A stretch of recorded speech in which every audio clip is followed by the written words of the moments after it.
For today's figure review, we're going to be kicking into high gear with the Super 7 Bruce Lee fighter figure.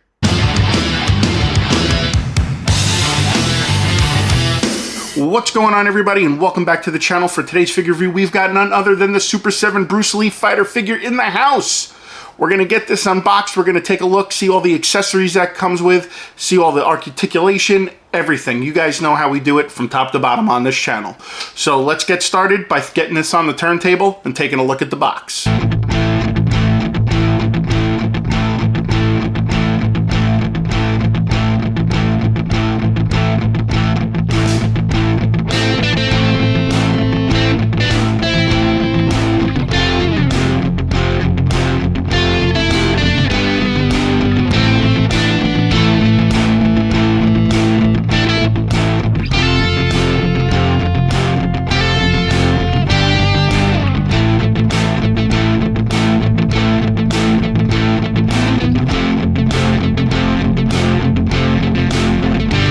So let's take a look at the accessories. So starting out, we got some hands, and these are just fists, and I believe these also hold the nunchucks as well, so left and right of those. We also get another set of left and right, and this one kind of is more also in a fist and has a hole right there for the nunchuck with the C-grip. Then we also got this one kind of giving like a thumbs up, kind of like, hey, look at me. And then that, and then also we get this other one, which the fingers are kind of curled. I guess this is for more of like a dramatic type pose, whether you want to put him in, whether he's like getting ready to punch something or attack something. Then this is really cool. We get some bloody hands. So we get this open one right here, kind of like he's gonna scratch or attack or grab it, and you can see the blood on there, which is kind of cool. Nice little take on that. We get this open hand right here, which there's some blood on the fingertips and a little bit of there on the pinky again, which is really nice. And then we get another one with the fingers kind of curled. Again, you got the blood on there. I think that's really cool. That's something different. You don't really see that on a lot of figures where they add like a blood effect, so that's pretty sweet. Then we get this really badass looking spear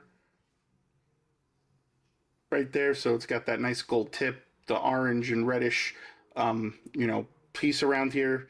It's pretty flexible. It's got like some wood texturing to it, which is pretty sweet.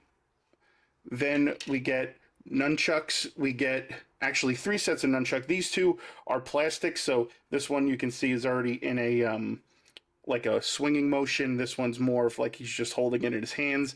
And then we actually get a set that has metal chain on it, so it can dangle down, whatnot, spin it around, give it a woo. So that's pretty cool. I like how they incorporate that, how they give you 2 plastic options and then a metal option. And then we get an additional portrait that comes with it, which looks pretty good in my opinion. And again, I like the battle damage and the cuts on the face. So nice, and they did a good job on the hair and everything. So looks pretty damn close, for an action figure. So I'd give this my seal of approval. So yeah, so that's pretty much it for the accessories. Comes with a bunch of them, which are great. Let's go ahead now. Let's bring the figure in and take a look. All right, guys, so here is a look at the figure, and it's really cool. He's got that screaming portrait on his face. He's got the cuts on the face, again, across the cuts across the body. Also, he's got the one on the upper shoulder, again, which is really cool. That's a nice little detail for the figure. Shoes are pretty cool. You got pegs on the bottom, so if you want to peg it into a stand, you can. Other than that, I mean, the blue and the black on here is pretty much generic. I mean, nothing else special about it. It's cool that you see a little bit of the muscle definition, especially with like the abs and on the arms and the triceps and everything, which is pretty cool. And again, that face, I kind of like the other portrait.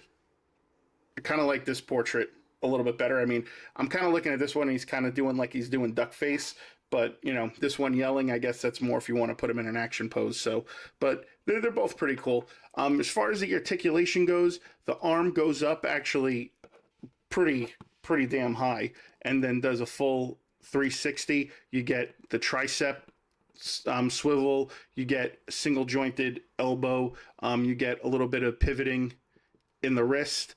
As far as the head goes down yay far, goes back, the hair kind of catches on the neck, so it kind of hinders it from really going up that much. As far as the torso goes, that's about as far as the torso goes. It goes back pretty far, but not so much forward. But then if you do that, then you can actually see within the diaphragm and then the ball joint that's in there. The leg goes up yay high.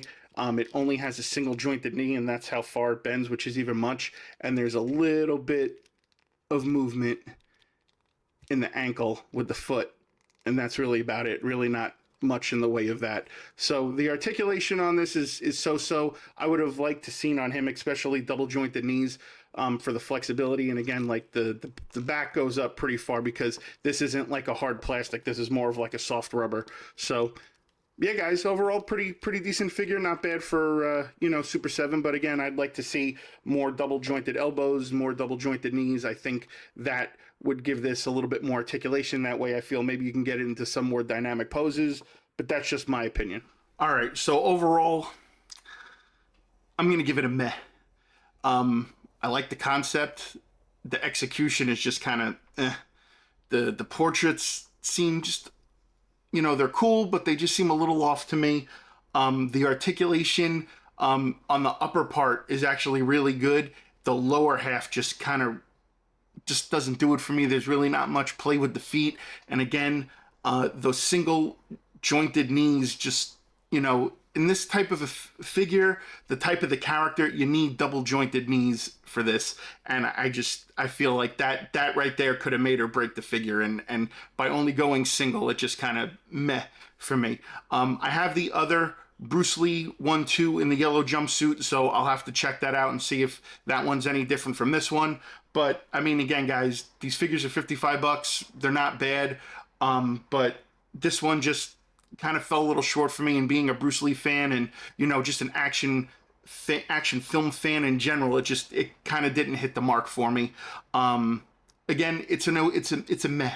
I'll just give it a meh. So, yeah, I mean, other than that, guys, that's going to wrap up another figure review for this week. I hope you guys enjoyed. Comment down below. Let me know what your thoughts are. And yeah, so guys, as always, be sure to like, comment, share, and subscribe and all that other good stuff. And I'll see you guys on the next figure review.